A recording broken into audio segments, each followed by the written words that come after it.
Ang programang ito ay rated SPG. Striktong patnubay at gabay ng magulang ang kailangan. Maaaring may masiselang tema, lengguwahe, karahasan, sexual, horror o droga na hindi angkop sa mga bata. Dumating itong si Dr. Carlos Benitez sa kanilang bahay at talagang nalaman niya na wala doon si Lynette at talagang nakita niya itong si Harriet na talagang binitbit si Lynette ng magnanakaw. Dito na nga ay talagang nagpatawag siya ng mga pulis para paimbestigahan ito at talagang ito ngang si Lynette ay naka-withdraw na ng pera dahil sa ibinigay sa kanya ang mga litrato ni Annalyn na kung saan magkasama sila ni Dr. Lindon. Dito na nga binalaan itong si Lynette pag gumawa ng pagkakamali ay talagang titirahin nila itong si Annalyn at talagang hindi na siya mabubuhay na kung saan pinangakuan siya. Pagkatapos ibigay ang pera ay talagang makakalaya na siya at papakawala na siya. Pero hindi niya alam ito ay talagang suwail itong magnanakaw na kung saan talagang hindi siya papakawalan. Buti na lang nakita siya nila ni Dr. Kate kung saan tinulungan siya dito para makalabas doon sa tao o makalayo dito. Pero hindi inaasahan ay talagang nahuli pa rin itong si Lynette at talagang naghabulan sila dito sa magnanakaw.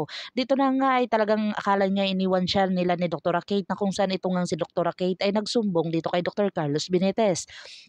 Dito na nga ay pinadala ni Dr. Kate itong location na kung saan talagang porsigido itong si Dr. Carlos Benitez na mahuli ang magnanakaw kung saan nakasalalay ang buhay ng kanyang asawa. Dito na nga si Moira ay tuwang-tuwa dahil sa mga ginagawa niya na kung saan nakuha na nila ni Balahadja ang pera. Dito na tinawagan niya itong si Zoe kung saan binabantayan ni Zoe ang kanyang lolo Pepe. Dito na sinabi ni Moira na kung tatakas daw itong si Don Pepe ay talagang barilin niya ito at talagang kinuha ni Zoe ang baril at tiningnan niya ito. Dito na kaya papatayin ni Zoe itong si Don Pepe na kung saan magtangka itong tumakas o talagang hindi niya kayang galawin si Don Pepe kung saan ito ay papakawalan niya dito. Dito nga si Dr. RJ Tanyag ay talagang gulong-gulo na ang isip dahil hindi nila nakita itong si Don Pepe doon sa loob ng basurahan. Dito na nga dumating nitong si Giselle at iyak na iyak dahil sa naging nasa panganib na ang kanyang papa na kung saan ayaw niya itong mawala. Dito na nga ay talagang porsigido itong si Giselle na talagang makita ang kanyang papa pero wala na siyang magagawa dahil hindi ito binigay sa kanila at niloko lang itong si Dr. RJ Tanyag.